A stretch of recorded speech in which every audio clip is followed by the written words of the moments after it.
Waalaikumsalam warahmatullahi wabarakatuh. Terima kasih kepada ibu-ibu yang telah bersedia meluangkan waktunya. Kami di sini akan mensosialisasikan cara budidaya tanaman obat-obatan rumah tangga atau disingkat dengan tanaman toga beserta manfaat-manfaatnya. Nah, adapun jenis-jenis tanaman toga yang akan kami sosialisasikan bersama ibu-ibu akan jelaskan teman-teman kami. Nah, ibu-ibu bisa melihat bahwasannya yang ada di depan kita ini merupakan tanaman toga atau tanaman obat keluarga, di mana yang akan kami jelaskan cara budidayanya dan manfaatnya. Yang pertama itu tanaman kunyit, kemudian tanaman kencur, tanaman jahe, temulawak, sama dengan tanaman sirih. Nah, selanjutnya untuk cara budidayanya akan dijelaskan oleh teman saya. Yaitu untuk cara budidaya tanaman toga itu ibu bisa pertama untuk menanamnya kita harus menyediakan semaiannya. Untuk melakukan penyemaian kunyit kita harus pertama kali menyediakan kunyit. Yang pertama itu yang kunyit yang sudah tua dan juga kunyit yang sehat. Nah, untuk melakukan penyemaian bibit kunyit ini, cara penyemaiannya yaitu dengan cara kita menanam. Sebelum melakukan penyemaian benih, kita harus menyediakan tanah dan polybag. Langkah pertama yaitu kita isi tanah yang mana tanah ini sudah bercampur dengan pupuk kompos. Kita masukkan ke dalam polybag.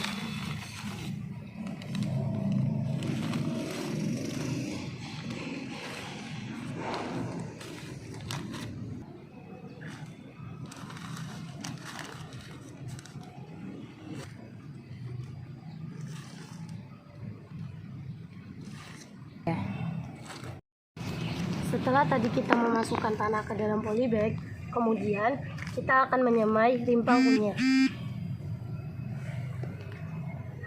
Kita menyiapkan rimpang kunyit yang sudah tua dan sehat terlebih dahulu.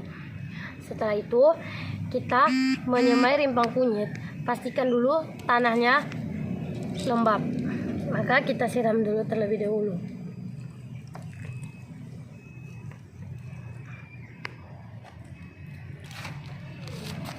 Setelah tanah sudah kita pastikan lembab seperti ini, maka kita sudah bisa menyemai benih kunyitnya.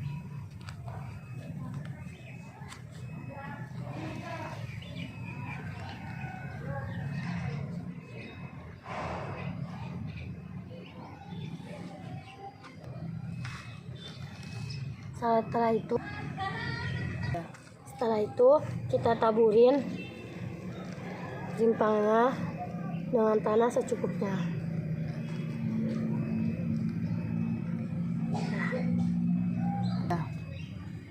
Dan setelah kita semai ini, kita pastikan peletakan kunyit semaian ini yaitu jangan sampai terkena sinar matahari langsung.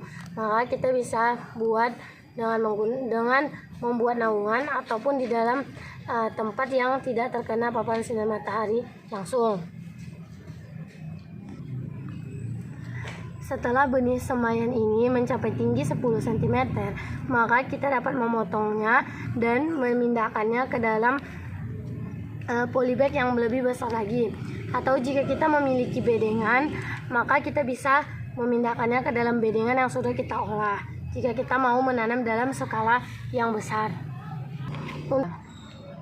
Jelaskan tanaman obat rumah tangga yaitu jahe merah. Yang mana untuk penyemaian jahe merah ini sama dengan kunyit juga, Bu. Tetapi untuk mempercepat bibit jahe ini mendapatkan tunasnya, kita bisa mengupik jahenya itu seperti ini. Kita buka seperti ini supaya tunasnya lebih cepat keluar. Dan untuk mempercepatnya, kita juga bisa bibit jahe ini kita jemur selama 2 jam dan dalam waktu 2 hari. Setelah kita jemur, bibit jahe ini kita masukkan ke dalam karung plastik ataupun ke dalam karung goni dan kita tunggu selama kurang lebih 2 minggu supaya tunas dari bibit jahe ini keluar. Dan dalam satu bibit jahe ini dia akan mengeluarkan 3 tunas biasanya, Bu. Jadi untuk pemindahannya ke dalam polybag ataupun ke dalam cedengan, kita dapat memotong tunasnya lalu kita letakkan ke dalam polybag dan kita bisa memeliharanya. Dan untuk khasiat ataupun Ini tanaman apa di sini? ini Bu, tanaman sirih Bu. Mana tanaman sirih ini kalau di kampung-kampung namanya sirih merah atau sirih udang. Bisa dimakan, bisa Bu, dimakan pakai kapur juga bisa Bu. Bisa Bu, untuk obat juga bisa Bu. Ini bisa dibudidayakan nanti Ibu buat pakai bambu bulu Bu, biar dia selalu menjalan. Nanti kan kalau dia tumbuh tunasnya yang baru kan bisa nanti orang-orang kampung mana tahu untuk obat demam, bisa digunakan Bu. Dari mana? Bedanya itu apa sama sirih ini warna hijau? Kalau bedanya sebenarnya sama aja Kak, cuman kalau orang kampung bilang sirih merah ini lebih khasiatnya lebih ini daripada lebih bagus lah daripada sirih hijau yang lebar-lebar itu yang biasa itu Bu. Ini saya dan teman saya dapat mensosialisasikan cara budidaya dan manfaat-manfaat dari tanaman obat rumah tangga ini kepada ibu-ibu sekalian. Semoga apa yang kami sampaikan ini bisa bermanfaat dan kedepannya ibu bisa nanti membudidayakannya atau mengolahnya Bu. Dan kami berdiri mohon maaf sebelumnya Bu. Wabillahi taufiq wal hidayah. Wassalamualaikum warahmatullahi wabarakatuh. Waalaikumsalam warahmatullahi wabarakatuh. Maunya kami dengar nih.